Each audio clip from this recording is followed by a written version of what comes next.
Pada kesempatan kali ini kita akan bahas topik yang sangat penting, baik bagi laki-laki maupun bagi wanita, ya, yaitu tentang dahsyatnya fitnah wanita. Ya.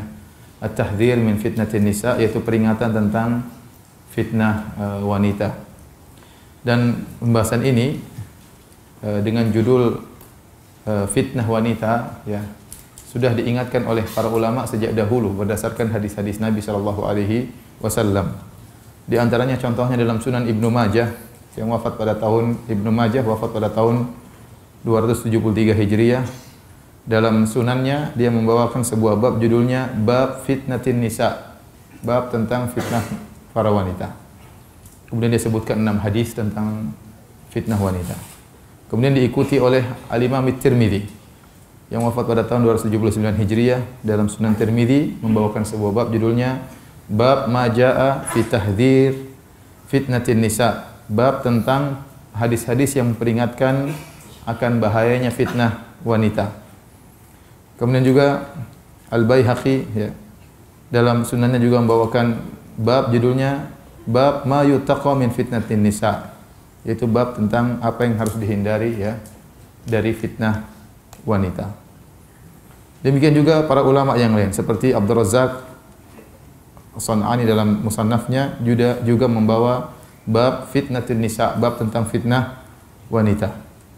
Demikian juga Imam Muslim dalam sahihnya sebuah bab dibuat oleh Imam Nawawi dengan judulnya Al-Iftitan bin Nisa, terfitnah oleh wanita. Terfitnah oleh wanita. Jadi sejak dahulu para ulama sudah mengingatkan dalam buku-buku mereka tentang dahsyatnya fitnah wanita. Dan dimaksud dengan fitnah yaitu ujian. Fitnah datang dalam syariat di antaranya bermakna al-ikhtibar wal ibtila. Artinya ujian. Yaitu lelaki diuji oleh para wanita, ya.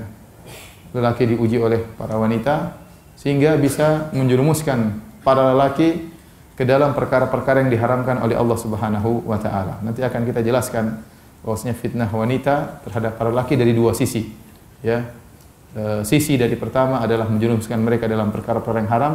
Sisi kedua menghalangi mereka dari perbuatan-perbuatan yang baik. Dari dua sisi fitnah wanita. Taib. Dan itulah makna fitnah dalam banyak ayat, ya. Seperti Allah Subhanahu wa taala berfirman, "Innama amwalukum wa auladukum fitnah." Sungguhnya harta kalian, anak-anak kalian fitnah, artinya ujian. Harta bisa menjerumuskan kalian dalam keharaman, anak-anak pun demikian. Bisa menjerumuskan orang tuanya dalam perkara-perkara yang haram. Demikian juga firman Allah Subhanahu wa taala, "Wa nabluukum bisyarri wal khairi fitnah wa ilaina turja'un." Kami akan menguji kalian dengan perkara yang buruk, dengan perkara yang baik sebagai fitnah. Kami uji kalian dengan kesusahan dan kami uji kalian juga dengan kemudahan. Fitnah artinya ujian. Jadi pembahasan kita fitnah wanita, maksudnya wanita adalah ujian bagi para lelaki, godaan bagi para lelaki yang bisa menjerumuskan para lelaki dalam perkara yang haram, ya, melihat yang haram, terjerumus dalam perzinahan dan yang lainnya. Yang kedua, bisa menghalangi para lelaki dari berbuat hal-hal yang baik. Taib, hadirin dan hadirat yang dirahmati oleh Allah Subhanahu wa taala. Tatkala fitnah wanita dalam syariat Islam sangat berbahaya. Oleh karenanya, ya, syariat Islam mensyariatkan dua model pensyariatan. Yang pertama adalah pensyariatan untuk mencegah terjadinya hal-hal yang haram. Di antaranya seperti diharamkannya zina, ya, dan hal-hal yang bisa mengantarkan kepada zina, dan ini semua berkaitan dengan wanita tentunya, ya. Kemudian juga misalnya diharamkannya mengumbar pandangan, melihat hal yang diharamkan oleh Allah Subhanahu wa taala, ya. Kemudian juga diharamkan misalnya berjabat tangan atau menyentuh wanita yang bukan mahram.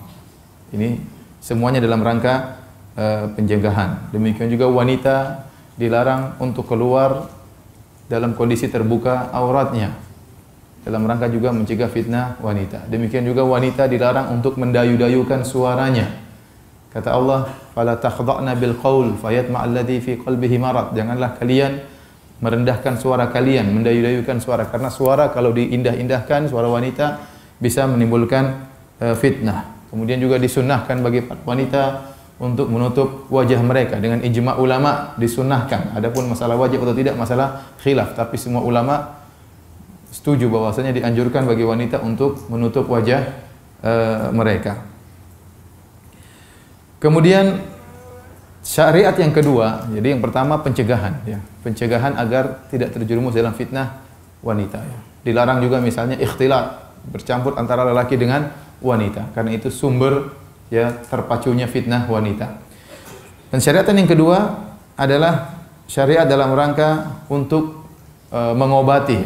mengobati tatkala muncul timbul fitnah wanita. Di antaranya adalah disyariatkannya untuk segera menikah. Untuk segera menikah baik lelaki maupun wanita. Rasulullah SAW mengatakan, "Ya ma'syarus syabab, man istata'a minkumul ba'ah falyatazawwaj." Wahai para pemuda, barang siapa di antara kalian yang punya kemampuan secara ekonomi maka menikahlah. Fa innahu aghaddu lil basar, karena ini bisa menundukkan pandangan sehingga seorang tidak mengumbar pandangannya terjerumus dalam fitnah wanita. Wa ahsanu lil farj, dan juga untuk lebih mudah menjaga kemaluan, ya. Taib, hadirin yang hadirat subhanahu wa ta'ala. Adapun dalil-dalil tentang bahayanya fitnah wanita maka sangat banyak, baik dalam Al-Quran maupun dalam hadis-hadis Nabi sallallahu alaihi wasallam.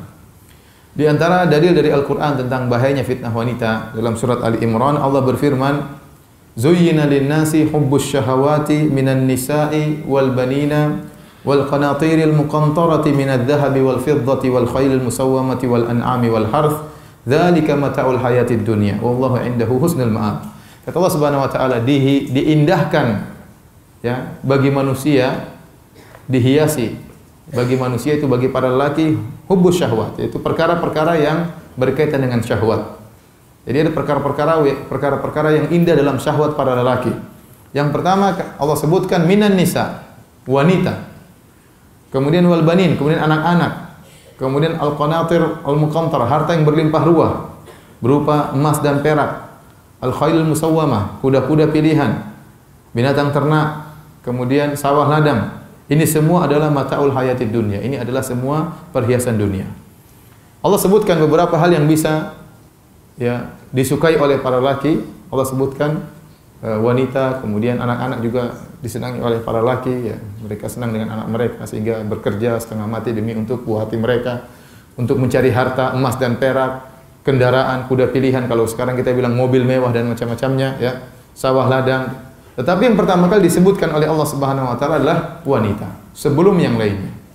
Karena fitnah yang paling keras yang ditimpa oleh para laki adalah fitnah wanita, lebih daripada mengejar harta, lebih dari fitnah bekerja keras demi anak-anak, lebih dari fitnah emas dan perak, lebih dari fitnah kendaraan mewah. Yang paling pertama Allah sebutkan adalah fitnah wanita. Ibnu Katsir rahimahullah mengomentari ayat ini berkata, "Yukhbiru ta'ala amma zuyyina lin-nasi fi hadhil hayatid dunya min anwa'il malad minan nisa wal banit fabada'a bin nisa."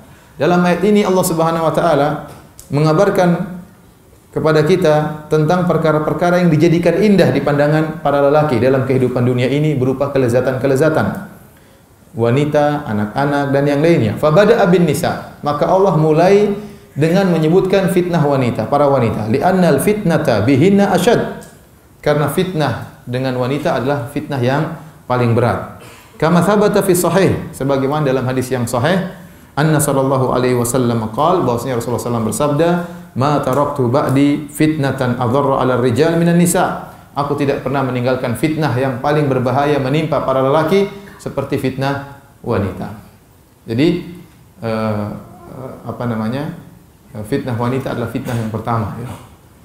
Saya sering sampaikan bahwasanya lelaki terkadang diuji dengan harta benda, dia tidak bisa tergoyangkan, diuji dengan jabatan mungkin dia tidak tertarik, diuji dengan mobil mewah dia tidak tertarik, diuji dengan kuda mewah dia tidak tertarik, tapi kalau diuji dengan wanita mewah dia tertarik. Repot masalah. Oleh karenanya tatkala tatkala para ulama menyebutkan hadis tentang sab'atun yudhilluhumullah fi yaumin la yudhilla illa dhilluh, 7 golongan yang akan Allah naungi pada hari kiamat di bawah naungan Allah di padang mahsyar tatkala matahari jaraknya 1 mil. Rasulullah SAW sebutkan 7 golongan. Yang pertama imamun adil, imam yang adil. Yang kedua syabun nasya'a fi ibadatillah, anak muda yang tumbuh dalam ketaatan kepada Allah. Yang ketiga rajulani tahabba fillah ijtama'a alaihi wa tafarraqa alaihi, 2 orang yang bersahabat karena Allah, bertemu karena Allah, berpisah karena Allah. Yang keempat rajulun qalbuhu mu'allaqun bil masajid, keempat orang yang selalu rindu ingin ke masjid. Yang kelima rajulun da'atu imra'atun dzatu mansibin wa jamalin faqala inni akhafullah, lelaki yang dirayu oleh seorang wanita yang cantik, jelita dan kaya raya dan dia berkata aku takut kepada Allah.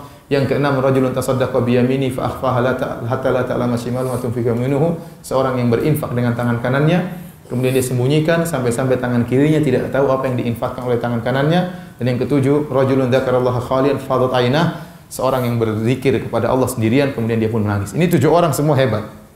7 orang ini semuanya hebat dan semuanya amalan yang susah, tidak ada yang gampang ya.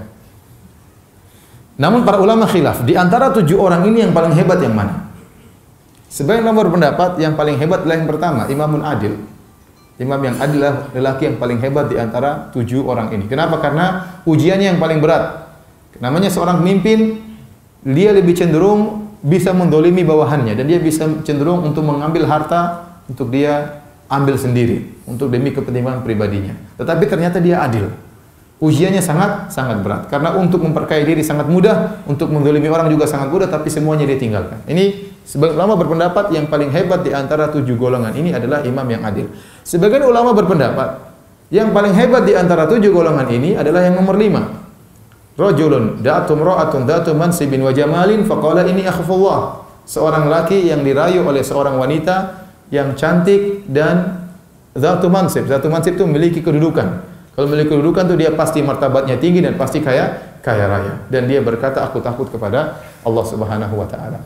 Kenapa? Karena seharusnya wanita yang cantik dan kaya raya inilah wanita yang dikejar-kejar. Dikejar-kejar sama para lelaki. Lelaki kalau ada wanita cantik miskin aja dikejar-kejar. Apalagi sudah cantik dan apa? Kaya. Sebaliknya ada wanita kaya meskipun pas-pasan juga dikejar-kejar. Ya. Apalagi sudah kaya kemudian apa? Cantik. Tidak diduga-duga ternyata wanita yang dikejar-kejar oleh banyak orang ini ternyata nelpon dia. Akhi kaifa haluk? Kirim foto, waduh gawat. Kirim foto, kemudian rayuan, kemudian ngajak berzina. Ya. Oleh karenanya, sebagian ulama mengatakan inilah ujian yang paling berat di antara 7 golongan tersebut. Karena yang sedang dia hadapi adalah fitnah wanita. Dan kita sepakat fitnah yang paling besar bagi lelaki adalah fitnah apa? Wanita. Lebih berat daripada fitnahnya yang dihadapi oleh imam yang adil. Lebih berat. Dan pendapat ini cukup kuat ya. Sehingga dia mengatakan bahwasanya orang terhebat dari 7 golongan ini adalah yang digoda oleh wanita cantik jelita, kaya raya, kemudian dia mengatakan aku takut kepada Allah. Ya. Dan itu berat ya. Antum bayangkan antum dikirim ya WA wanita cantik kaya raya, fotonya dikirim sama, tapi siapa juga yang kirim sama antum? Enggak ada yang kirim. Saya cuma bilang coba bayangkan. Enggak ada yang kirim sama antum. Siapa yang tertarik? Ini wanita, kita cari wanita cantik kaya raya. Ini dia yang kirim foto, dia yang ngerayu-ngerayu. Subhanallah. Ya. Sama tatkala Rasulullah SAW menyebutkan tentang kisah 3 orang yang masuk dalam goa. Yang kemudian mereka masuk dalam goa hujan, berteduh, tahu-tahu jatuh sakhrah, saddat, kemudian batu tersebut besar menutup pintu goa. Kemudian mereka berdoa. Yang satu berdoa tentang berbakti kepada orang tua. Yang satu berdoa tentang gaji karyawannya tidak dia kasih, kemudian dia olah, akhirnya menghasilkan hasil yang sangat banyak, kemudian karyawannya datang diambil semua hasilnya. Yang ketiga tentang wanita yang sangat dia cintai, dia kejar-kejar. Kemudian tapi wanita tersebut tidak mau, tatkala dia dalam kondisi sulit ternyata dia minta bantuan, kemudian dia pun kasih emas ya banyak dengan syarat dia harus menyerahkan dirinya untuk digauli. Ya, ini 3 orang semuanya orang-orang hebat dan amalnya luar biasa. Ya, antum sudah tahu hadis ini kan? Yang pertama tentang seorang yang dia tidak memberi susu kepada istrinya, kepada anak-anaknya sebelum diberikan kepada kedua orang tuanya. Suatu saat dia pulang bawa susu, kemalaman, ayah ibunya sudah tidur. Maka dia pun tidak mau bangunkan ayah ibunya. Kalau dibangunkan nanti enggak enak, ya. tapi dia juga tidak ingin tidur, khawatir ayah ibunya bangun tengah malam kelaparan, maka dia menunggu dengan memegang susu, tunggu kapan ayah ibunya bangun. Ternyata ayah ibunya tidak bangun kecuali setelah subuh. Berarti semalaman suntuk dia nungguin. Sementara wasibyan yatadagaun, anak-anaknya nangis minta susu. Namun kebiasaan dia, orang tua dulu baru anak-anaknya. Dia mengatakan, ya Allah, kalau saya melakukannya karena Engkau ya Allah, bukakan pintu goa. Pintu goa terbuka sedikit. Satunya, saya punya karyawan, semuanya saya gaji, tinggal satu belum ambil gajinya. Gaji cuma sedikit, tapi dia tidak ngambil, akhirnya saya olah gajinya tersebut. Saya olah akhirnya menghasilkan banyak onta, banyak kambing, banyak sapi. Entah berapa tahun kemudian dia datang, entah 10 tahun atau berapa tahun datang. Kemudian bilang, mana gajiku wahai fulan? Kataku, itu semua yang kau lihat, itu gajimu. Yang benar, kamu jangan ngejek saya, benar itu gajimu semuanya. Akhirnya dia ambil semuanya, tidak nyisain satu ekor pun. Dia tidak bilang syukuran, ini tanda terima kasih, enggak. Dia bawa semuanya. Maka saya bilang, ya Allah, kalau aku melakukannya karena Engkau ya Allah, bukalah pintu goa. Yang ketiga, tadi lelaki dia bilang, katakan ada seorang wanita, kalau ada lelaki paling cinta kepada seorang wanita, itulah saya terhadap wanita itu. Kalau di dunia ini ada orang yang paling cinta kepada seorang wanita, sayalah orangnya, saya paling cinta kepada wanita tersebut. Selalu kejar-kejar tapi tidak mau. Suatu saat dia datang sendiri. Kenapa? Dia lagi keperluan, entah lilit utang atau yang lainnya, dalam kena musibah, akhirnya butuh bantuan. Akhirnya saya kasih emas dengan syarat serahkan diri. Dan dia setuju. Akhirnya setelah saya bantu, dia pun serahkan dirinya. Begitu saya mau gauli, tinggal digauli, tiba-tiba dia mengatakan, ya fulan ittaqillah, wala tafuddal khatam illa bihaqqihi. Wahai fulan, takutlah kepada Allah. Jangan kau buka cincin kecuali dengan apa? Haknya. Akhirnya saya pun tinggalkan dia, dan saya tinggalkan emas dan saya pergi. Ya. Nah, sebagian ulama berpendapat, inilah lelaki yang terakhir yang berdoa. Jadi pintu gua pertama terbuka sedikit. Yang kedua terbuka sedikit, belum bisa terbuka lebar. Gara-gara yang ketiga ini, yang akhirnya apa? Terbuka lebar, bukan tertutup lagi. Gara-gara yang ketiga ini akhirnya apa? Terbuka lebar. Kenapa? Karena fitnah yang dia hadapi yang paling berat. Antum bayangkan ya, nggak usah bayangkan lah. Artinya, ada perempuan yang sangat antum cintai, antum kejar-kejar, kemudian dia sudah serahkan diri, dan antum sudah tinggal gauli. Kalau tinggal gaul itu berarti apa? Berarti syahwat sudah bergelora, dan itu susah. Kata ulama, kalau syahwat masih di awal, seorang masih bisa selamat. Pandangan tertarik, balik pandangan, bisa selamat. Tapi kalau sudah bergelora syahwat, itu nggak mungkin selamat. Lihatlah bagaimana para wanita yang melihat ketampanan Nabi Yusuf. Begitu bergerak syahwat mereka, kata Allah, wa qata'na aydiyahunna. Mereka potong-potong tangan mereka tanpa mereka sadari. Kenapa? Syahwat sudah bergelora. Jadi kalau antum sudah terjebak, syahwat antum sudah bergelora, mustahil antum selamat, susah, kecuali Allah selamatkan. Jadi kalau awal-awal masih bisa. Begitu lihat tertarik sudah, sudah selamat tinggal. Istri lupa, anak-anak lupa. Bahaya. Ya, dalil lupa, hadis lupa, ustadz lupa. Karena syahwat sudah bergelora. Makanya lelaki ini yang paling hebat ya. Sebagian ulama mengatakan gara-gara doanya yang terakhir inilah akhirnya pintu goa akhirnya apa? Terbuka. Karena dia yang paling berat. Bayangkan sudah tinggal digauli, tahu-tahu wanita tersebut mengatakan, ittaqillah, bertakwalah kepada Allah. Ngomongnya sekarang, enggak dari awal. Akhirnya dia pun tinggalkan karena Allah. Dia mengatakan, ya Allah, kalau saya melakukannya karena Engkau ya Allah, bukalah pintu gua. Ini pintu gua terbuka. Maka mereka pun keluar dari pintu gua. Ya. Jadi fitnah wanita adalah fitnah yang paling berat. Cukuplah hadis ini. Ini nas dari Nabi SAW sangat tegas. Ma taraktu ba'di fitnatan adarra 'alal rijal minan nisa. Aku tidak pernah meninggalkan setelahku fitnah yang paling berbahaya bagi lelaki seperti fitnah wanita. Ini fitnah paling berbahaya. Baik, hadirin yang dirahmati Allah Subhanahu wa taala, berkata Al-Hasan Al-Basri rahimahullahu taala tatkala menafsirkan surat Al-Imran tadi, zuyina lin-nasi hubbus syahwat, dijadikan indah di pandangan para lelaki syahwat. Yang pertama adalah minan nisa, adalah wanita. Kata beliau menafsirkan zuyina ay zayyana lahumus syaitan. Itu syaitan yang menghiasi. Syaitan yang menghiasi sehingga wanita itu fitnah yang paling luar biasa, bahkan yang pertama kali nomor satu fitnah dibandingkan fitnah harta, dibandingkan fitnah yang lainnya, ya. Yang pertama adalah wanita. Demikian juga Sa'id Ibn al-Musayyib rahimahullah pernah berkata, seorang ulama dari kalangan tabi'in, beliau berkata, "Ma ya'isa syaitanu min syai'in illa atahu min qibalin nisa." Tidaklah setan putus asa untuk menggoda dari sisi manapun kecuali dia tidak putus asa dari sisi wanita. Kalau dia goda laki-laki dari sisi harta tidak mempan. Digoda dari sisi jabatan tidak mempan. Ya.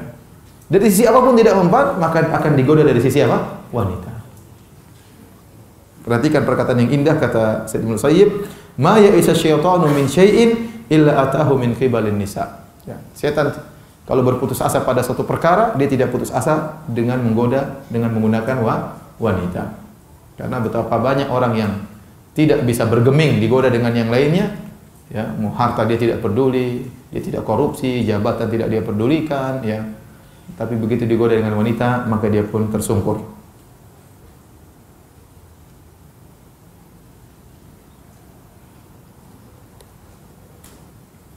Baik. Ayat berikutnya yang menjelaskan tentang bahaya fitnah wanita adalah dalam surat An-Nur, di mana Allah Subhanahu wa taala memerintahkan kita untuk menundukkan pandangan. Tidak lain karena bahayanya fitnah wanita. Dan di akhir ayat tersebut jadi dibuka dengan kullil mu'minina yaghuddu min absarihim. Kata Allah, katakanlah kepada orang beriman untuk menundukkan pandangan mereka. Wa yahfadhu furujahum, dan untuk menjaga kemaluan mereka. Dzalika azka lahum. Ini lebih suci bagi mereka. Innallaha khabirum bima yasnaun. Sungguhnya Allah Maha mengetahui apa yang mereka lakukan. Di akhir ayat kata Allah, "Wa tubu ilallahi jami'an ayyuhal mu'minuna la'allakum tuflihun." Hendaknya kalian orang beriman bertobat kepada Allah seluruhnya, semoga kalian beruntung. Kata Syekh Muhammad bin Shalih Al-Utsaimin rahimahullahu taala, ayat ini dibuka dengan larangan mengumbar pandangan, ditutup dengan perintah bertobat. Ini dalil bahwasanya seorang harus bertobat dari pandangan yang dia umbar. Jadi mengumbar pandangan itu dosa yang Allah suruh kita untuk bertobat darinya. Makanya Allah mengatakan, ya'lamu kha'inatal a'yun wa ma tukhfis sudur. Allah mengetahui pengkhianatan lirikan pandangan dan apa yang disembunyikan oleh dada manusia. Sementara sekarang kenyataan yang ada, begitu banyaknya aurat wanita yang terumbar sehingga pandangan kita sudah biasa. Dan kita tidak istighfar dari menundukkan, dari mengumbar pandangan. Karena terlalu sering kita terjerumus dalam maksiat ini. Ya. Terlalu sering. Ya. Padahal Allah menyuruh kita untuk bertobat dari mengumbar pandangan. Ya. Sekarang susah kita menundukkan pandangan. Ya, makanya saya sering sampaikan, kalau orang berbicara tentang karomah para wali, saya mengatakan karomah orang sekarang kalau ada anak muda tundukkan pandangan itu karomah. Ya. Itu karomahnya. Sama, kalau ada anak muda 5 waktu di masjid terus, tidak ketinggalan takbiratul ihram, itu karomah. Ya, kita tidak butuh karomah bisa terbang. Ngapain bisa terbang? Tidak ada dalilnya. Siapa yang bisa terbang masuk surga? Nggak ada. Tapi yang hebat ada orang bisa tundukkan pandangan di zaman sekarang ini. Namun siapa yang bisa? Di HP-nya aja banyak fitnah ya. Di Facebook, di Twitter ya. Repot. Ya. Bagaimana nggak fitnah? Sedangkan Facebook saja kalau dia ada yang minta jadi teman, dia pilih-pilih dulu.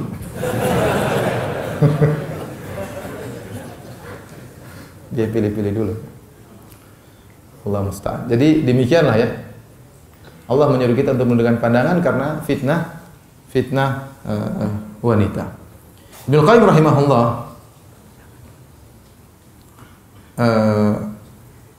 menjelaskan tentang masalah pandangan dan masalah fitnah kemaluan. Jadi fitnah kemaluan dimulai dengan fitnah pandangan. Ya. Kata Ibnu Qayyim,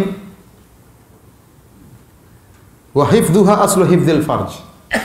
Menjaga pandangan adalah asal pokok dari menjaga kemaluan. Siapa yang bisa menjaga pandangannya, dia bisa menjaga kemaluannya. Faman atlaqa basarahu awradahu mawaridal halakat. Barang siapa yang mengumbar pandangannya, melepaskan pandangannya, akan mengantarkan dia kepada sumber-sumber kehancuran. Wan nadhar aslu amatil hawadits allati tusibul insan. Dan pandangan adalah pokok dari segala bencana yang menimpa seorang manusia. Fa inna an-nadhrata tuwallidu khatirah. Karena pandangan setelah memandang menghasilkan pikiran. Thumma yaitu besitan di pikiran, mandang terbesit. Thumma tuwallidul khatirah fikrah. Setelah terbesit akhirnya memikirkan, merenungkan. Thumma tuwallidul fikratu syahwatan. Setelah merenungkan timbul syahwat. Thumma tuwallidu syahwatu iradatan. Setelah timbul syahwat akhirnya kepingin. Thumma taqwa fatasiru azimatan. Setelah kepingin semakin kuat nekat. Bukan nekat, apa? Azimah, semakin mantap untuk melakukan. Azimatan jazimatan. Akhirnya menimbulkan tekad. Jadi tadinya niat sekarang menjadi tekad yang kuat. Fayaqaul fi'lu wala budda. Kalau sudah timbul tekad yang kuat pasti terjadi. Ma'lam yamna' minhu mani. Kecuali ada yang menghalangi. Ya. Wa fi hadza qila, dalam hal ini dikatakan as-sabru ala ghaddhi at-tarfi aisaru min as-sabri ala alamin ba'dahu. Bersabar ya untuk menundukkan pandangan itu lebih mudah daripada bersabar akibat yang muncul kalau melepaskan pandangan. Jadi demikian ya. Menjaga pandangan itu mudah. Misalnya lihat cewek, astagfirullah, selesai. Belum ada apa-apa. Belum ada apa-apa. Tapi lihat, alhamdulillah. Dibesarin ini. Lihat, nah sudah jadi terbetik, sudah bukan terbetik lagi, mikir, renungkan, udah bayangkan, udah macam-macam.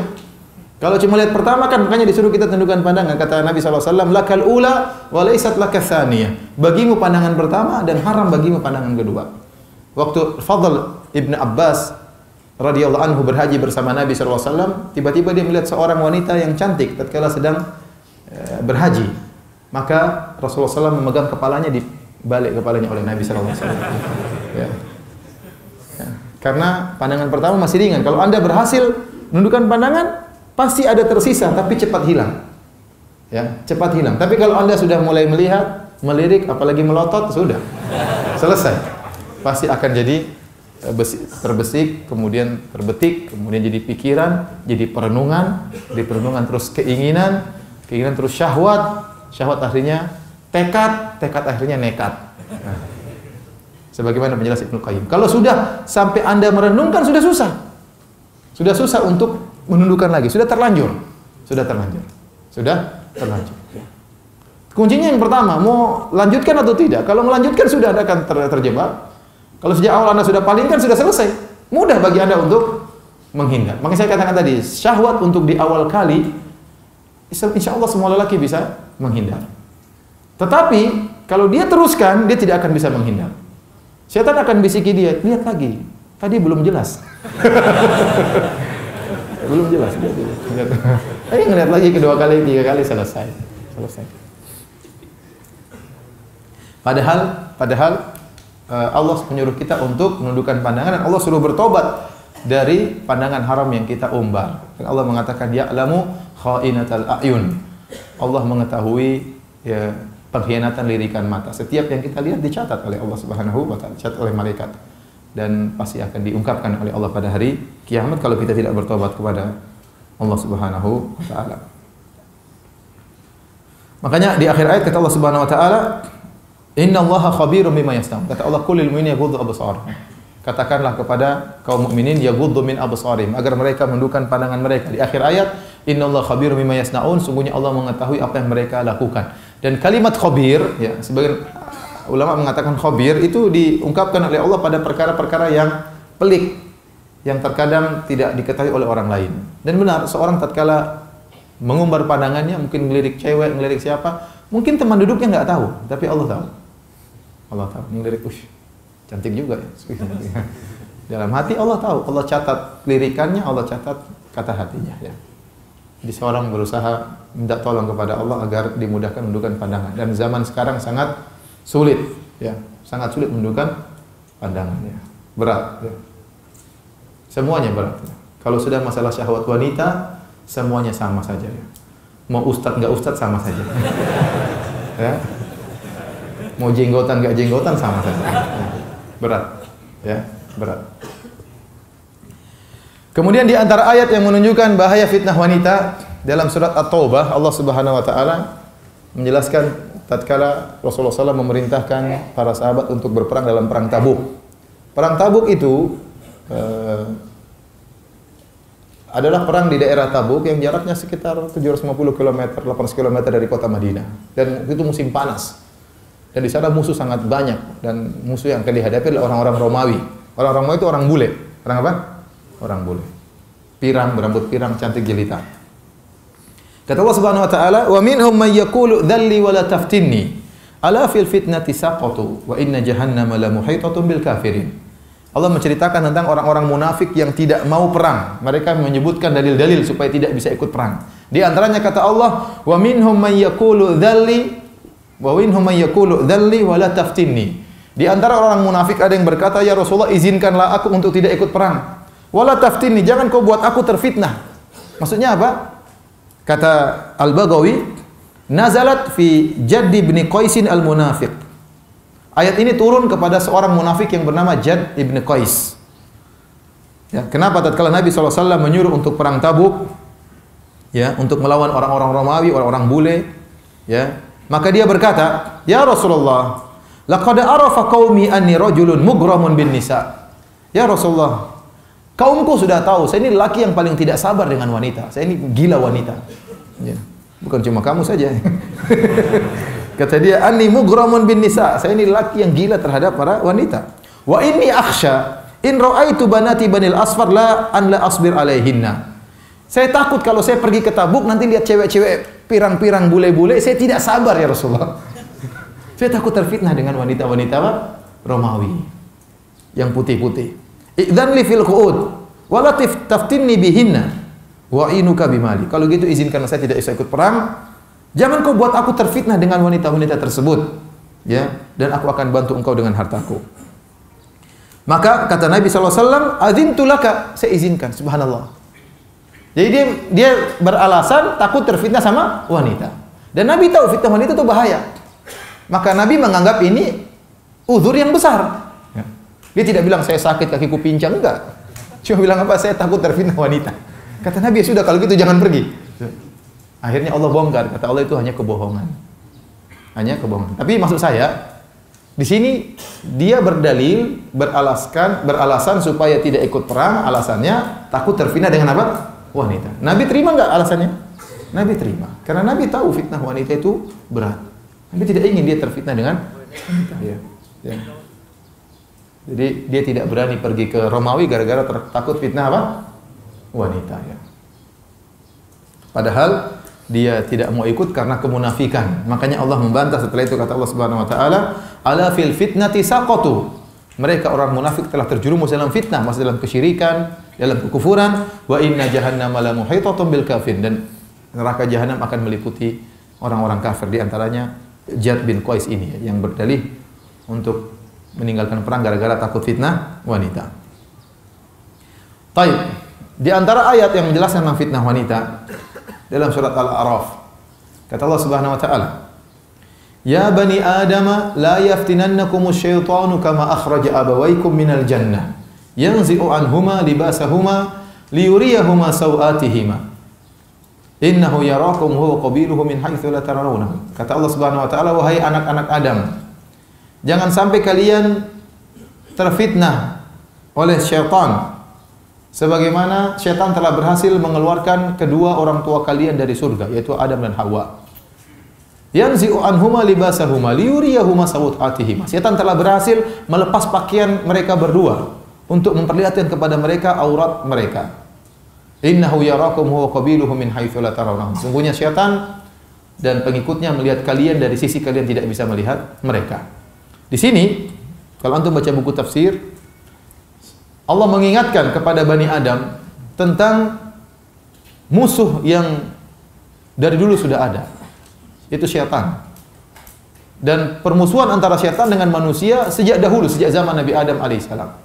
Dan syaitan sudah berhasil mengeluarkan Adam dan Hawa, ya, dari surga.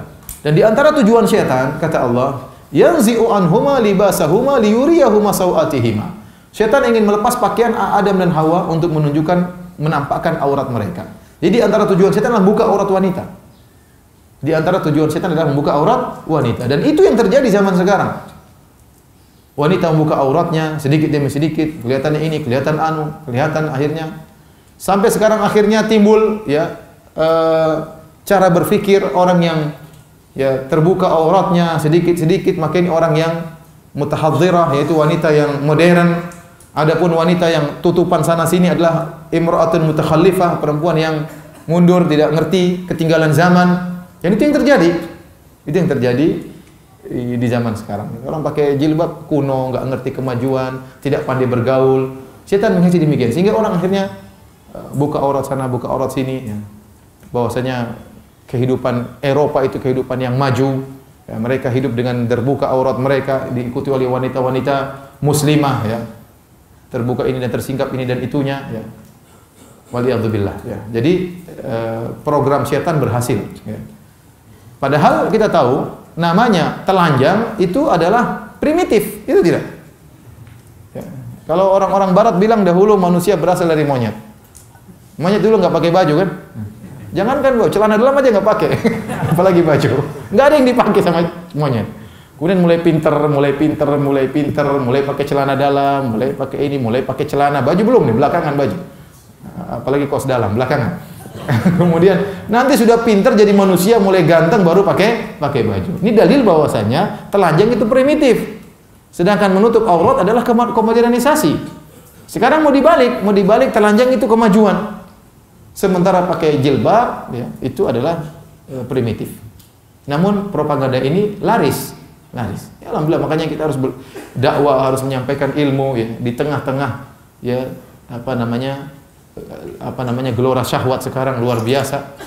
Ya. Luar biasa. Oleh karenanya hati-hati ya. Wanita sekarang juga pakai jilbab modern. Maksudnya apa? Jilbab yang ketat ya. Ini enggak benar juga. Jadi ingin digambarkan kepada wanita bahwasanya tertutup itu adalah primitif, padahal tidak benar. Justru tertutup itulah modern dan keterbukaan itulah yang apa? Primitif ya. Ya sudah cerita tentang apa? Teman saya yang pernah melamar kerja, akhirnya dia masukkan lamarannya, diterima. Ketika diterima dipanggil oleh ownernya mengirim seorang wanita untuk wawancara dia.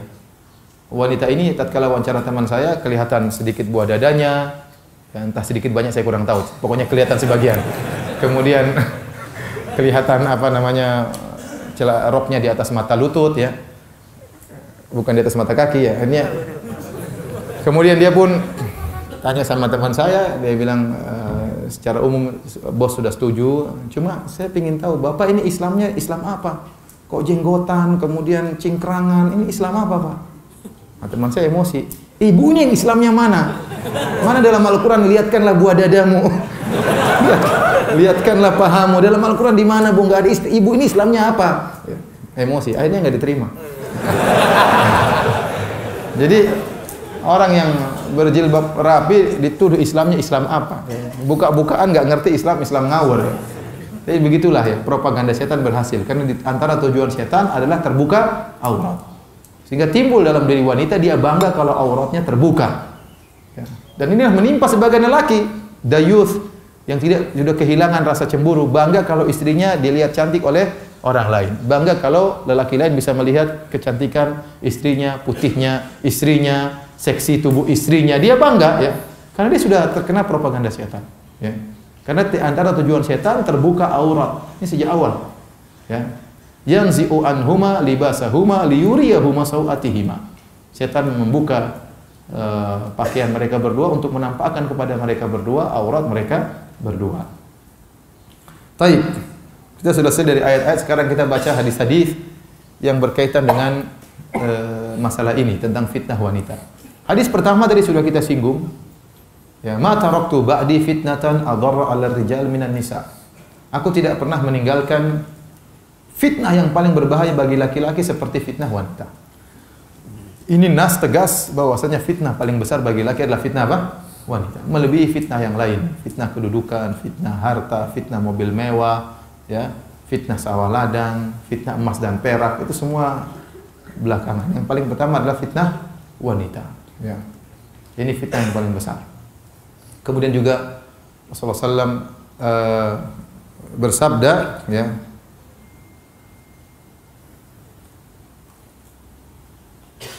wattaqud dunya wattaqun nisa fa inna awwala fitnati bani Israil kanat fin nisa. Kata Nabi SAW, takutlah kalian kepada dunia dan takutlah kalian kepada wanita. Dunia ini fitnah. Rasulullah SAW khususkan dan kepada wanita. Ini namanya dzikrul khas ba'dal 'am, penyebutan khusus setelah penyebutan yang umum. Sama seperti saya mengatakan ja'a al-ulama wa Syekh bin Baz. Telah datang para ulama dan datang Syekh bin Baz. Kenapa? Karena Syekh bin Baz ini ulama spesial. Maka dikhususkan penyebutannya setelah penyebutan ulama secara umum, ya. Paham? Sama seperti firman Allah, "Man kana aduwwan lillahi wa malaikatihi wa rusulihi wa Jibril wa Mikala, fa innahu aduwwul lil kafirin." Barang siapa yang menjadi musuh bagi Allah dan malaikat-malaikatnya dan rasul-rasulnya dan menjadi musuh bagi Jibril dan Mikail. Padahal sebelumnya Allah sudah mengatakan barang siapa yang menjadi musuh bagi malaikat-malaikat. Setelah itu Allah menyebutkan Jibril dan Mikail, berarti Jibril dan Mikail malaikat yang spesial. Paham? Sama. Wattaqud dunya wattaqun nisa. Takutlah kalian kepada dunia dan takutlah kalian kepada wanita. Wanita termasuk dunia, tetapi disebutkan secara khusus karena fitnahnya paling besar, ya, paling besar. Makanya Rasulullah SAW waktu mengatakan, "Wa man kanat hijratuhu lidunya yusibuha aw imra'atin yankihuha." Barang siapa yang berhijrah karena dunia untuk dia dapatkan atau wanita untuk dia nikahi. Ya. Niatnya bukan karena Allah tapi karena dunia. Setelah sebutkan tentang masalah dunia, Rasulullah SAW sebutkan tentang masalah wanita. Dia tidak sebutkan, Rasulullah tidak menyebutkan fitnah-fitnah yang lain karena ya, fitnah wanita yang paling berat. Ya. Dalam hadis ini kata Nabi, "Wattaqud dunya wattaqun nisa." Takutlah kalian kepada, hati-hatilah kalian terhadap dunia dan hati-hatilah kalian terhadap wanita. Fa inna awwala fitnati Bani Israil kanat fin nisa. Fitnah yang pertama kali menimpa Bani Israil dimulai dari fitnah wanita. Dimulai dari fitnah wanita, kemudian merambat kepada fitnah-fitnah yang lain, merambat kepada fitnah-fitnah yang lain. Ini menunjukkan bahayanya fitnah wanita. Taib, hadis yang lain Rasulullah SAW bersabda, "Ma ra'aitu min naqisati aqlin wa dinin adhaba li rubbir rajulil hazim min ihdakunna." Kata Nabi SAW, aku tidak pernah melihat makhluk yang kurang akalnya dan kurang agamanya, yaitu para wanita. Wanita itu naqisatu aqlin wa din, agamanya kurang, akalnya kurang. Akalnya kurang sering kita jelaskan karena dia lebih mendahulukan perasaannya daripada nalarnya, ya. Ya. Ada saya punya teman, istrinya doktor. Ditanya, "Gimana istri kamu?" "Ahli dalam bidang." "Iya, ahli." "Di rumah ya sama aja seperti wanita yang lain." Dia pintar dalam dokter bidang itu aja. Terus dalam masalah rumah tangga tetap saja akalnya apa? Kurang. Tetap saja akalnya kurang. Ini kodrat wanita harus diterima, ya. Wanita harus menerima kodrat tersebut, harus ngaku kalau akalnya apa? Kurang. Jadi mendahulukan perasaannya daripada nalarnya, ya. Meskipun IP-nya 4, suaminya IP-nya 2, enggak apa-apa. Kita tidak berbicara tentang kecerdasan, ya. Tapi pola berpikir wanita itu lebih mendahulukan perasaan daripada nalarnya. Maka disebut naqisati aqlin wa din. Kata Nabi SAW, "Ma ra'aitu min naqisati aqlin wa dinin adhaba li lubbir rajulil hazim min idakun." Aku tidak pernah melihat ada makhluk yang kurang akalnya, kurang agamanya, namun sangat mampu menjatuhkan otak seseorang lelaki yang kokoh seperti kalian, wahai wanita. Jadi lelaki ini kuat hebat tapi jatuh oleh wanita, padahal wanita itu kurang akal dan kurang apa? Agama. Makanya seperti perkataan seorang penyair apa? Betapa banyak lelaki tekuk lutut di bawah kerling apa? Wanita. Tekuk lutut, berlutut di bawah kerling wanita. Badannya kekar, di kerling langsung KO. Langsung KO. Lelaki tidak kuat di hadapan wanita yang cantik jelita. Tidak kuat. Ya.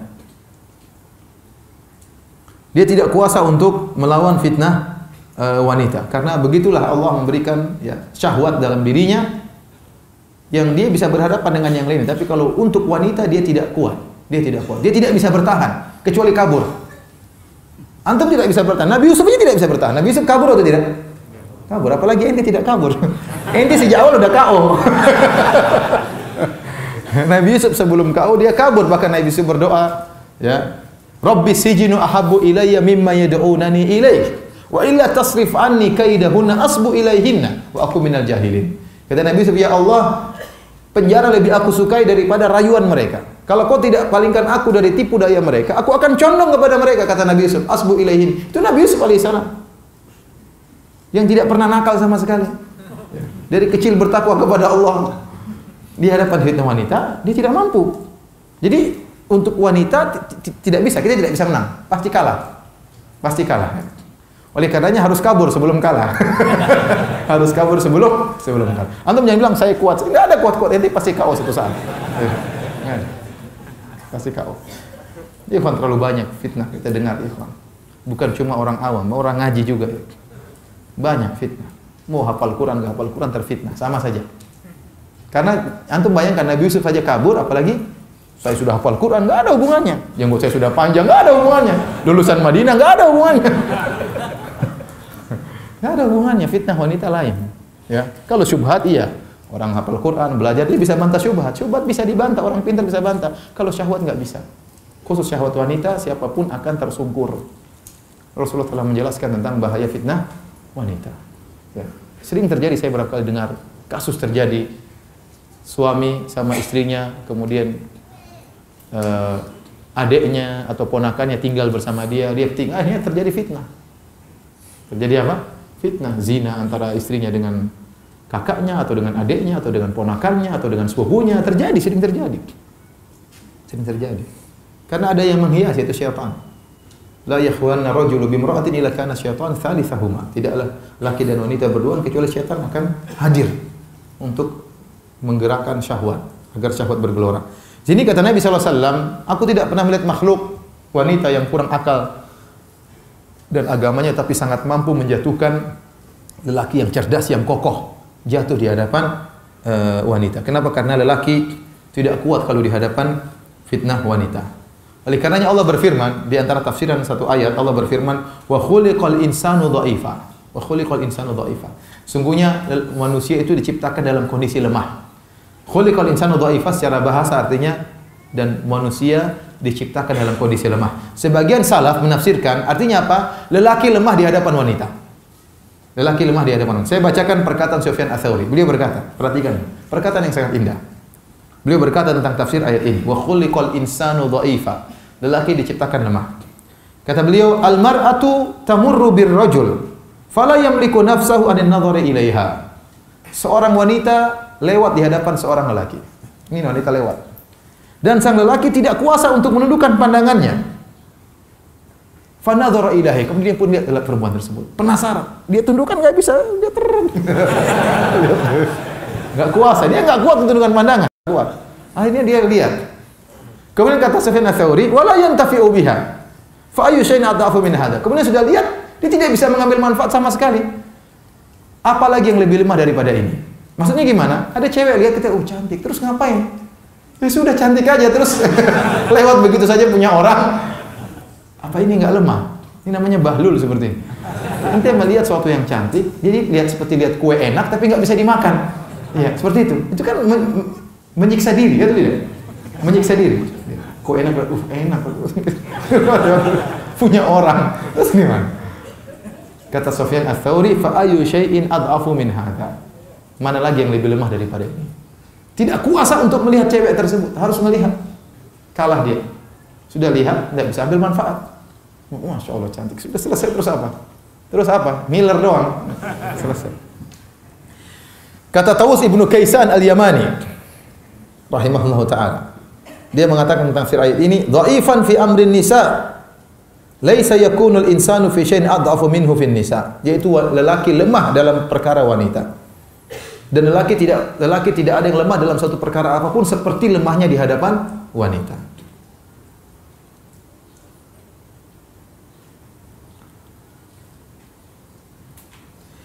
Yusuf bin Asbat rahimahullahu ta'ala pernah berkata, "Lau tamanani rajulun," ini orang-orang soleh yang berbicara ya. Orang-orang soleh yang jujur. Ya, bukan sok alim, bukan sok soleh. "Lau tamanani rajulun ala baiti malin la dhanantu anni an uaddiya ilaihi al-amanah." Seandainya ada orang mengamanahkan aku untuk menjaga gudang harta, ya, saya rasa saya bisa kembalikan amanah tersebut.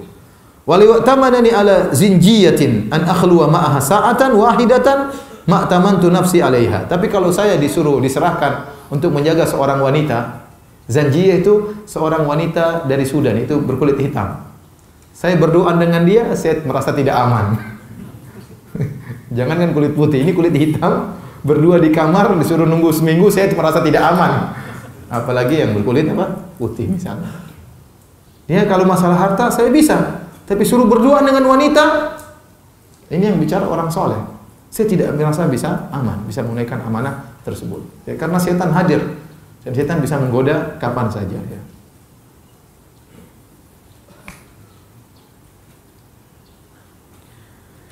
Sufyan Ats-Tsauri juga pernah berkata, "Ma ba'atsallahu 'azza wa jalla nabiyyan illa wa qad takhawwafa 'alaihi al-fitnata minan nisa." Tidaklah Allah mengutus seorang nabi pun kecuali Allah telah ingatkan kepada wanita tersebut tentang bahayanya fitnah wanita. Sa'id bin al-Musayyib pernah berkata, tatkala itu umurnya 84 tahun, Sa'id bin al-Musayyib, ahli tafsir di kalangan tabi'in. Dia berkata, padahal salah satu matanya sudah enggak bisa lihat. Wa qad dhahabat ihda 'ainaihi wa huwa bil ukhra. Ma min syai'in akhwafu indi minan nisa. Tidak ada suatu perkara yang paling khawatirkan daripada fitnah wanita. Padahal umurnya sudah 84 tahun dan matanya sudah buta sebelah. Apalagi antum masih muda, masih gagah. Masih bisa nador lagi, masih bisa ngelamar lagi. Tapi di antara hadis yang menunjukkan tentang bahaya fitnah wanita dari Abu Sa'id Al-Khudri radhiyallahu anhu, dari Nabi sallallahu alaihi wasallam, beliau berkata, "Inna dunya hulwatun khadira." Sungguhnya dunia itu manis dan hijau. Secara umum dunia seperti itu. Manis. Makanya orang mengejarnya ya, dengan cepat, berusaha menghabiskan waktu untuk mengejar dunia. Manis dirasa, sejuk dipandang. Itulah dunia. Wa inna Allaha mustakhlifukum fiha fayanzuru kaifa ta'malun. Dan Allah akan menjadikan kalian berkuasa di atas muka bumi dan Allah akan lihat apa yang akan kalian lakukan. Ya, ini hadis tadi saya sebutkan di awal hadis ya, fattaqud dunya wattaqun nisa, takutlah kalian kepada dunia, takut kepada wanita. Fa inna awwala fitnati bani Israil kanat fin nisa. Sungguhnya fitnah yang pertama kali menimpa Bani Israil adalah wanita. Kemudian dari hadis berikutnya dari Jabir bin Abdullah radhiyallahu anhu, anna Rasulullah sallallahu alaihi wasallam Rasulullah sallallahu bersabda, dari sahabat Jabir bin Abdullah, semoga Allah merahmatinya dan merahmati ayahnya, Abdullah bin Haram. Bahwasanya Rasulullah sallallahu bersabda, "Innal mar'ata tuqbilu fi surati syaitan wa tudbiru fi surati syaitan." Sungguhnya wanita itu datang dalam bentuk syaitan dan balik dalam bentuk apa? Syaitan. Ngeri dong Ustaz. Oh enggak ngeri, justru indah makanya. Maksudnya syaitan menghiasi. Dia datang dari jauh dihiasi. Ini kita berbicara wanita berjilbab, ya. Dia datang saja terkadang dihiasi oleh apa? Syaitan. Apalagi kalau dia bertabarruj, menampakkan kecantikannya, lebih dihiasi lagi oleh syaitan. Dan dia balik pun dihiasi oleh syaitan. Tuqbilu fi surati syaitan wa tudbiru fi surati syaitan. Datang dalam bentuk syaitan, pergi pun dalam bentuk syaitan. Fa idza ra'a ahadukum ra'atan fa'ajabathu. Kata Nabi, kalau salah seorang dari kalian melihat wanita dan mengagumkannya, wanita tersebut, falyati ahlahu, maka segera datangi istrinya. Fa inna dzalika yaruddu ma fi nafsi, karena itu bisa menghilangkan apa yang ada dalam hatinya. Hadis ini, ya ikhwan, hadis ini Nabi berbicara 1400 tahun yang lalu. Nabi berkata kepada para sahabat, sungguhnya wanita itu datang dalam bentuk syaitan dan pergi dalam bentuk syaitan. Artinya menggoda. Ya. Maka kalau kalian melihat seorang wanita, kalian tertarik, segera datangi istri. Itu di zaman Nabi, tatkala banyak orang pakai jilbab. Wanita-wanita pakai jilbab, pakai cadar. Kata Nabi, kalau kalian melihat seorang wanita, kalian tertarik, segera datang istrinya.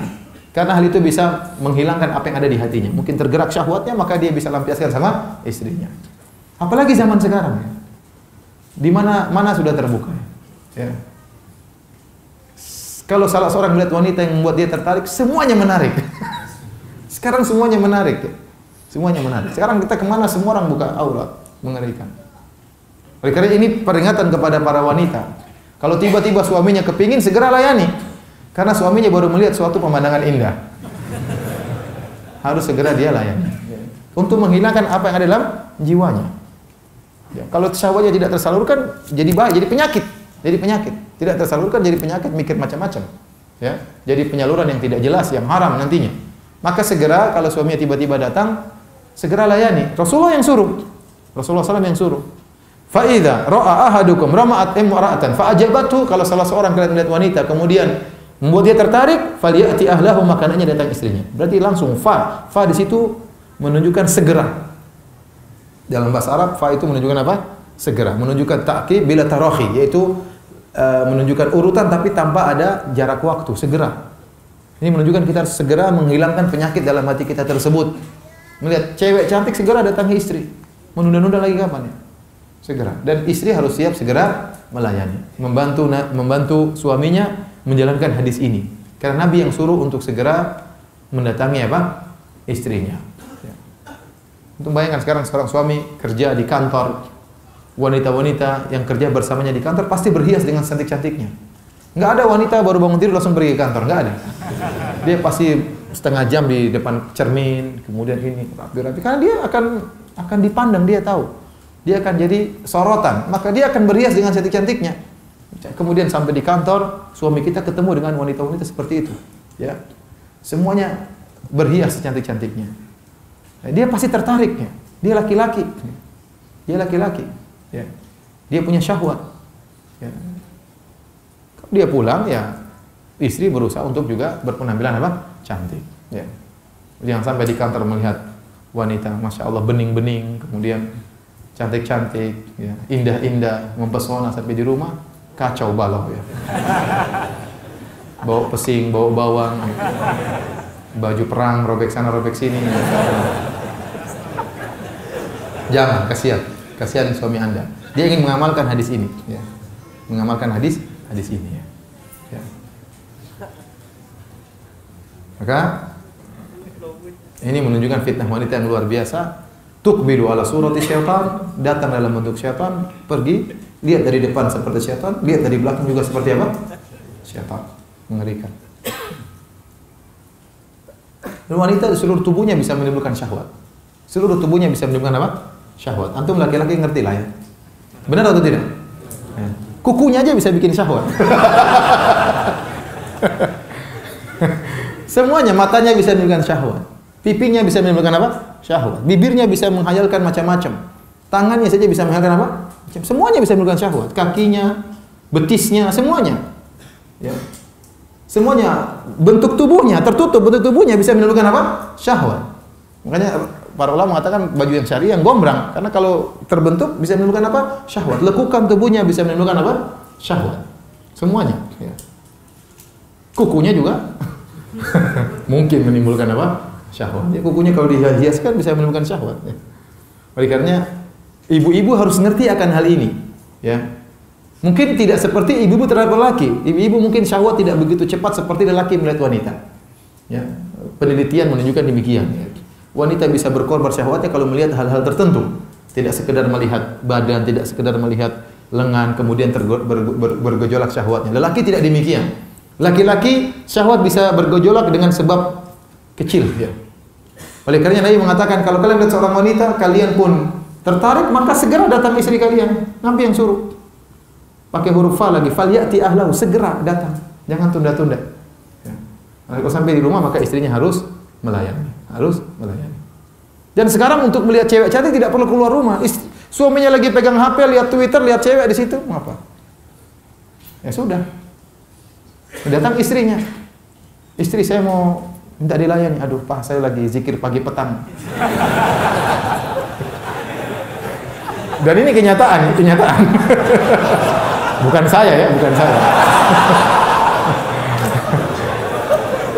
Jadi kenyataan. Iya, bukan saya. Istri saya mungkin lagi nonton secara langsung.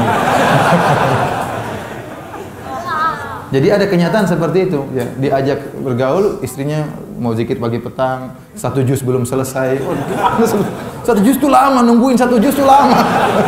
Apalagi bacanya pakai tartil, pakai tajwid, aduh.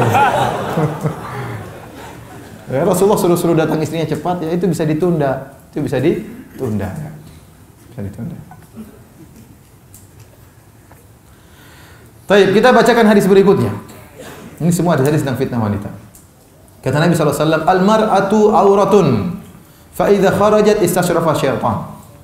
Riwayat Tirmidzi. Kata Nabi SAW, wanita itu aurat. Ini hukum asal dalil, semua wanita itu bagian tubuhnya aurat.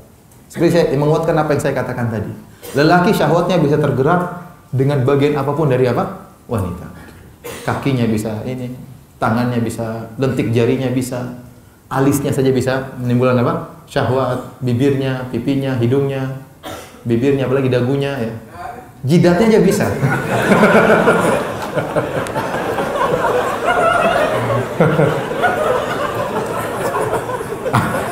Ada yang histeris ya.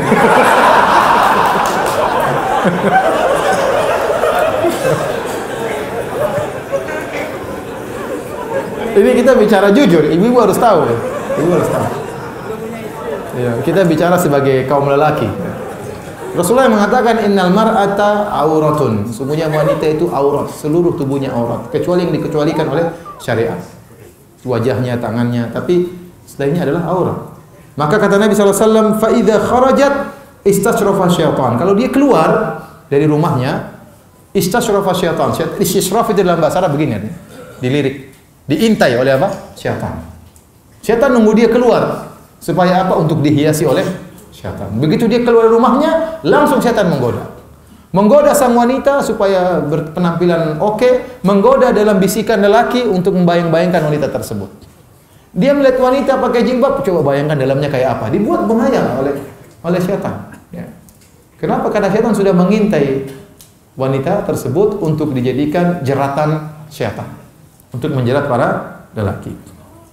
Itulah makna dari isyasrafa syaitan, yaitu begini, ngelirik dari jauh, mengintai untuk jadikan sarana untuk menggoda para lelaki. Ya.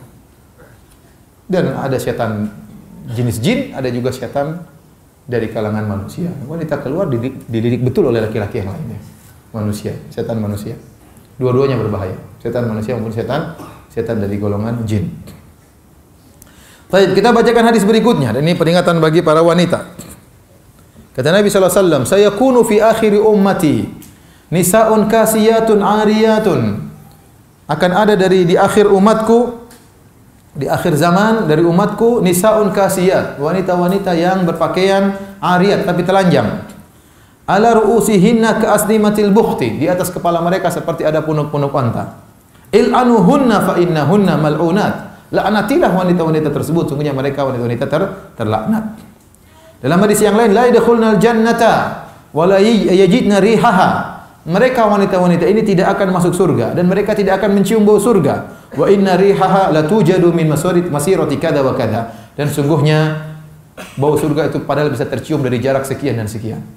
Ini menunjukkan wanita-wanita yang berpakaian tapi telanjang melakukan dosa besar. Dalam hadis yang lain kata Rasulullah SAW, sinfani min ahlin nar lam arahuma. Ada dua golongan dari penghuni neraka jahanam yang aku belum lihat sekarang. Yang pertama, para lelaki yang membawa cemeti untuk menyiksa yang lainnya. Yang kedua, nisaun kasiyatun ariyatun ma'ilatun mumilatun ru'usuhunna ka'asnimatil bukhtil ma'ilah. Kata Nabi SAW, yaitu wanita-wanita yang berpakaian tapi telanjang. Di zaman Nabi belum ada. Di zaman Nabi belum ada. Nabi saya belum lihat, kata Nabi SAW. Tapi di akhir zaman dari umatnya Nabi mengatakan, dari umat Nabi SAW berpakaian tapi telanjang. Ma'ilat, mumilat. Ya, ma'ilat diantaranya dia berjalan berlenggak-lenggok. Di antara tafsiran mumilat itu melenggokkan, artinya menarik perhatian para lelaki. Buat para lelaki termiringkan kepalanya untuk melihat dia. Ya.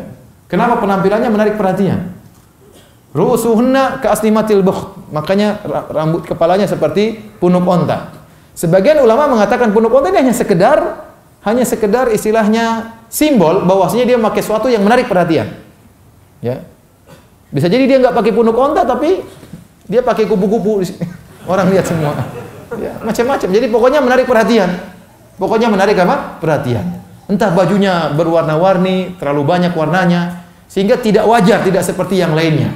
Sehingga akhirnya menarik perhatian. Padahal dia berjilbab. Kasiyatun ariyah, berpakaian tapi telanjang. Di banyak tafsirannya, di antaranya berjilbab tapi seperti telanjang, bisa jadi tipis membentuk anggota tubuh, ya. Atau berpakaian tetapi banyak yang kelihatan auratnya, pakaiannya kekecilan, ya, sehingga tidak bisa menutup seluruhnya. Atau berpakaian gombrang tapi tipis sehingga menembus apa? Pandangan. Ini semua maknanya kasiyat ariyat, berpakaian tapi telanjang, ya. Dalam hadis yang lain, rubba nisa'in kasiyatin fid dunya ariyatun yaumal qiyamah. Betapa banyak wanita berpakaian di dunia tapi di akhirat ditelanjangkan oleh Allah, dihinakan oleh Allah Subhanahu wa taala. Ini peringatan bagi para wanita, ingat jangan menimbulkan fitnah bagi laki. Sungguhnya jilbab itu dipakai adalah untuk menghalangi fitnah, bukan semakin menarik perhatian. Jadi fungsi jilbab itu adalah untuk menolak perhatian, supaya tidak diperhatikan, supaya sewajarnya, bukan malah menarik apa? Perhatian. Bukan malah menarik perhatian. Maka berpakaianlah dengan pakaian yang wajar. Kalau tetap saja tertarik, ya itu salahnya lelaki. Ya, memang udah cantik ya, mau pakai jilbab jelek pun orang lihat sama saja. Memang asalnya sudah apa? Cantik ya. Tetapi jangan anti yang menyebabkan sehingga para lelaki tertarik melihat anti dengan gara-gara model pakaian anti. Jangan. Ya, jangan. Ya, makanya saya sering sampaikan ya, bagaimana pemahaman para fuqaha, kalau tidak salah di mazhab Syafi'iyah, ya wanita ya tidak boleh ke masjid. Tidak boleh ke masjid kalau cantik jelita. Ya. Wanita, kata Nabi SAW, la tamna'u ima Allahi masajidallah. Janganlah kalian melarang wanita-wanita ke masjid. Wa buyutuhunna khairun lahun. Karena di rumah mereka lebih baik. Tapi di rumah mereka lebih baik. Wanita lebih baik sholat di rumah, tidak banyak keluar. Kenapa? Kalau begitu dia keluar, setan mengintai. Mau keluar kemana saja diintai oleh setan. Ya. Asalnya waqarna fi buyutikunna. Asalnya wanita di rumah, tidak banyak keluar. Itu wanita yang baik, wanita solehah. Yang betah dengan rumahnya. Yang senang dengan di rumah. Tidak suka keluar. Kalau enggak keluar gelisah, gatal lah ininya gatal, anunya gatal ya. Pengennya keluar, ini salah. Ini keluar dari kodrat wanita. Oleh karenanya, lelaki kalau ingin dapat 27 kali lipat pahala sholat di masjid. Wanita di rumah sudah dapat 27 derajat. Wanita tidak usah sholat di masjid, sudah dapat 27 derajat.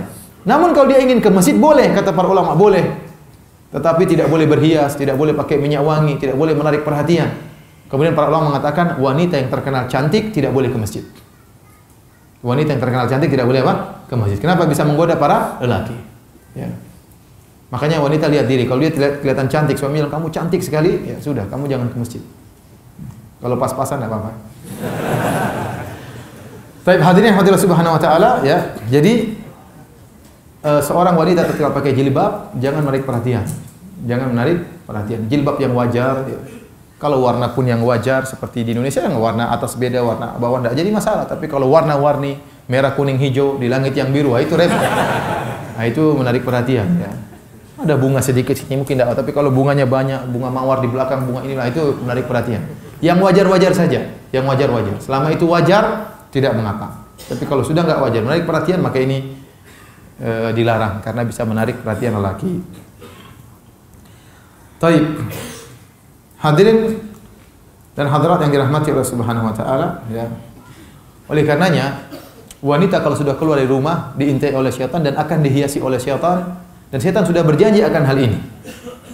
Di antaranya dalam surat Al-Hijr syaitan pernah bersumpah, dia mengatakan qala rabbi bima aghwaytani la uzayyinanna lahum fil ardi. Ya Rabbku ya, karena aku telah tersesat maka sungguh aku akan menghiasi maksiat bagi anak Adam di dunia. Jadi setan memang menghiasi kemaksiatan. Dan ini menakjubkan ya. Ini pertama kali setan hiasi kemaksiatan terhadap Nabi Adam alaihissalam. Ya. Nabi Adam waktu di surga banyak sekali buah-buahan, banyak sekali pohon-pohon. Hanya satu yang diharamkan, buah khuldi. Tetapi yang dihiasi oleh setan yang diharamkan itu. Yang diharamkan itu yang dihiasi oleh setan sehingga Nabi Adam tertarik untuk makan buah tersebut. Padahal buah yang lezat masih banyak. Tapi yang lain dia kurang tertarik. Dia tertarik. Kenapa ini tertarik sama buah khuldi? Karena dihiasi oleh setan, diiming-imingi, dibayang-bayangkan, dibisik-bisiki oleh setan. Akhirnya dia tertarik. Maka demikian juga maksiat. Bisa jadi seorang bertemu dengan wanita, ya. Istrinya jauh lebih cantik daripada wanita ini. Istrinya jauh lebih cantik, lebih seksi, lebih putih, lebih menarik. Ini pas-pasan. Ya. Tetapi setan menghiasi sehingga dia tertarik sama wanita ini sehingga terjerumus dalam apa? Perzinahan. Kenapa? Karena setan menghiasi. Itu berbahaya. Ya, setan menghiasi. Bahkan Ibnu Katsir menyebutkan tafsir ayat ini bahwasanya setan membuat lelaki kalau tidak melakukannya akan menjadi gelisah. Uz'ijuhu iz'ajan, aku buat dia gelisah. Kalau dia tidak melakukan dia gelisah. Dia gelisah. Kenapa? Maksiat tersebut sudah dihiasi. Maka dia merasa pedih kalau yang indah tersebut tidak dia raih. Maka dia terus tertarik, setan terus hiasi sehingga dia ingin akhirnya terjerumus, akhirnya berzina. Kenapa? Karena dihiasi oleh syaitan. Ya. Kata orang apa? Rumput tetangga lebih apa? Lebih hijau. Itu karena dihiasi oleh syaitan, padahal rumputnya kuning. Ya. tapi jadi kelihatan lebih hijau daripada rumput di rumah sendiri. Kenapa? Karena dihiasi oleh syaitan. Itu saja wanita yang pas-pasan bisa jadi cantik jelita akibat syaitan, apalagi benar-benar lebih cantik dari istri kita. Ini bahaya lagi. Ya. Syaitan menghiasinya dengan sangat mudah. Baik, hadirin dan hadirat yang dirahmati Allah Subhanahu wa taala, inilah kira-kira ya fitnah wanita dari sisi pertama. Jadi wanita memfitnah lelaki dari dua sisi. Yang pertama menjerumuskan lelaki dalam perkara-perkara yang haram, dalam perzinahan, mengumbar pandangan, dan yang lainnya, melihat hal-hal yang haram, menonton hal-hal yang tidak diperbolehkan, semua gara-gara fitnah wanita. Fitnah yang kedua adalah menghalangi lelaki dari berbuat kebaikan. Menghalangi dari berbuat kebaikan. Fitnah yang pertama sudah kita bahas tadi, fitnah wanita. Ya, yang buat lelaki terjerumus dalam zina, mengumbar pandangan yang lain. Sekarang kita bahas fitnah kedua dari fitnah lelaki, dan ini terutama saya sampaikan kepada para ibu-ibu, karena ini berkaitan dengan istri. Berkaitan dengan istri. Ya, Allah Subhanahu wa taala berfirman dalam surat At-Taghabun ayat 14 sampai 15, kata Allah Subhanahu wa taala, "Ya ayyuhalladzina amanu inna min azwajikum aw auladikum aduwwan lakum fahdharuhum." Wahai orang yang beriman, sungguhnya di antara istri-istri kalian dan di antara anak-anak kalian adalah musuh bagi kalian, maka waspadalah. Maka waspadalah. Allah menyebutkan dalam surat At-Taghabun ayat 14 bahwasanya di antara istri-istri ada yang menjadi fitnah, menjadi musuh. Maksudnya apa? Para ulama menjelaskan, ya, yaitu wanita tersebut menghalangi kita berbuat kebaikan. Kita terfitnah oleh wanita tersebut sehingga dia menghalangi kita berbuat kebaikan. Para ahli tafsir menyebutkan ada dua sebab tentang turun ayat ini. Yang pertama, jadi istri kalian, anak-anak kalian, ya, membuat jadi fitnah, jadi musuh bagi kalian. Yang pertama turun kepada seorang bernama Auf bin Malik Al-Asja'i. Dia memiliki istri dan anak, ya. Kalau dia ingin berperang, maka istri anaknya menangis kalau mau berjihad. Sehingga akhirnya istri anaknya berkata, "Engkau meninggalkan kami kepada siapa? Mau pergi kemana? Terus kami gimana?" Ya, akhirnya dia pun kasihan sama istri dan anaknya, akhirnya enggak jadi berjihad. Inilah musuh bagi kalian, menghalangi sang suami untuk berjihad di jalan Allah Subhanahu wa taala. Ini yang pertama. Yang kedua, diriwayatkan juga turun kepada tentang beberapa lelaki yang beriman dan mereka dari penduduk kota Mekah. Mereka masuk Islam. Sementara Nabi di Madinah. Wa aradu an ya'tu Nabiy sallallahu alaihi wasallam fa aba azwajuhum auladuhum an yad'uhum. An ya'tu Rasulullah sallallahu alaihi wasallam. Maka tatkala mereka hendak pergi ke kota Madinah, dilarang oleh istri dan anak-anak, jangan pergi, jangan pergi. Akhirnya dia enggak jadi pergi. Mereka enggak jadi pergi kepada Nabi karena kasihan sama anak istrinya. Falamma hajaru ila Nabi sallallahu alaihi wasallam ba'da zamanin tawil, setelah waktu lama akhirnya mereka pun berhijrah kepada Nabi sallallahu alaihi wasallam. Ra'aun nasa qad faquhu fid din. Mereka lihat orang-orang sudah banyak yang pintar, mereka terlambat. Karena baru ketemu Nabi belakangan. Ya. Akhirnya mereka jengkel sama anak istri mereka. Gara-gara anak istri saya akhirnya terlambat belajar. Yang lain sudah pintar, saya masih goblok. Kira-kira gitu. Hammu an yu'aqibu auladahum wa nisa'ahum. Akhirnya mereka bertekad untuk memberi pelajaran, menghukum anak dan istri mereka. Maka Allah Subhanahu wa taala, ya, karena anak istri mereka yang membuat mereka tercegah untuk segera berhijrah kepada Nabi. Akhirnya hijrah mereka terlambat, akhirnya ilmu mereka sedikit. Akhirnya Allah tegur mereka, kata Allah, wa in ta'fu wa tasfahu wa taghfiru fa innallaha ghafurur rahim. Sungguhnya namun kalau kalian maafkan, berlapang dada dan mengampuni, maka itu lebih baik bagi kalian dan Allah Maha Pengampun lagi Maha Penyayang.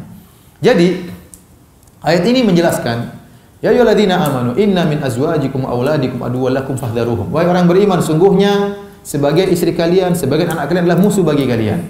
Ayat ini menjelaskan bahwa terkadang istri kita menghalangi kita untuk berbuat kebaikan. Contoh, mengajari kita untuk pelit.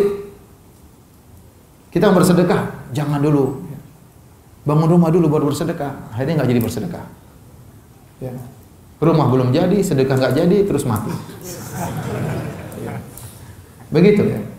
Mau menyambung silaturahmi dengan kerabat, dilarang sama istri. Mau kemana kamu? Mau jenguk kakak saya. Enggak usah dijenguk, nanti aja lah. Dia juga enggak pernah nengok kita kok. Ya ini enggak jadi. Enggak jadi. Mau kasih ibu uang, Uang berapa? 1 juta, mau saya kasih ibu. Buat apa 1 juta? Ya buat ibu makan. Ibu tuh belinya makannya tempe tahu 200.000 saja. Jadi menghalangi kita untuk berbuat apa? Kebaikan. Apalagi zaman sekarang, terutama suami Indonesia. Uang mereka semuanya mereka kasih sama istri mereka. Ini musibah. Semua gajinya dikasih, bahkan strok-strok gajinya semuanya. Setelah itu kalau minta sesuatu, minta, sayang kasih dong. Uang dia padahal. Sayang, tambah dong sayang. Jadi uangnya kasih istrinya, sudah minta lagi sama istrinya. Dan ini repot seperti ini. Saya pernah mengalami kasus, ya, sudah saya sering cerita di mana-mana. Ya. Ada sahabat saya, ya, dia punya uang 11 miliar ke atas nama rekening istrinya. Terus istrinya pergi kabur. Dia bilang sama saya, Ustadz, istri saya kabur. Oh, kenapa? Masalahnya dia bawa lari 11 miliar. Kok bisa? Karena uang semua atas nama rekening apa? Rekening dia. Terus punya rumah kalau nggak salah 11 juga atas nama istri semua. Ini dia bahlul kalau bahasa saya.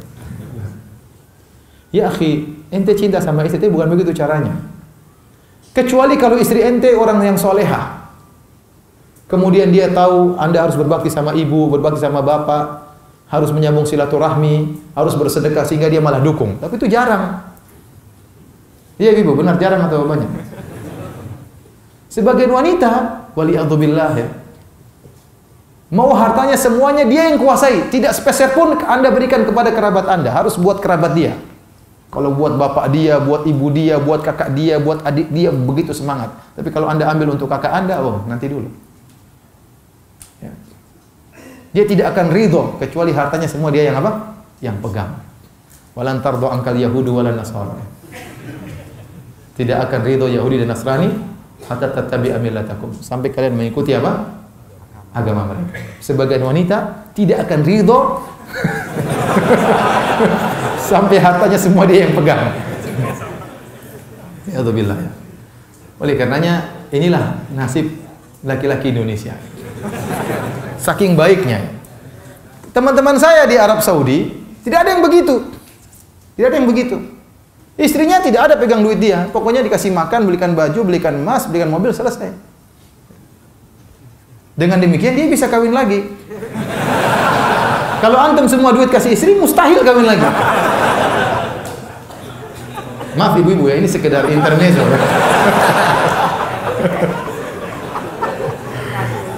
Ibu-ibu marah di bawah ini. Tapi saya bilang begitulah, itu kenapa saking baiknya suami-suami Indonesia. Saya nggak tahu saking baik itu saking bahlulnya, saya nggak tahu. Tetapi demikianlah kenyataan. Maka saya katakan kepada para wanita, kalau Anda diamanahi uang dari suami, maka jangan menghalangi suami dari kebaikan. Kalau suami ingin berbakti sama ibunya, dukung.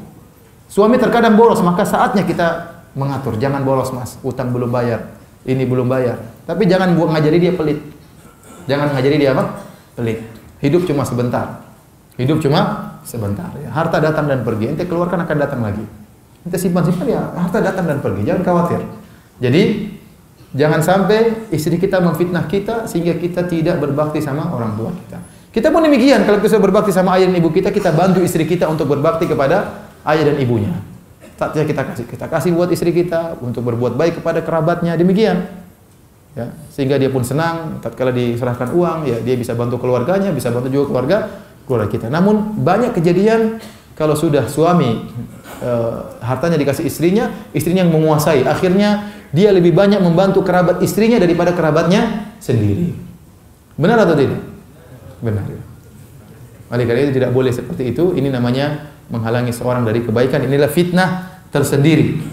Fitnah tersendiri.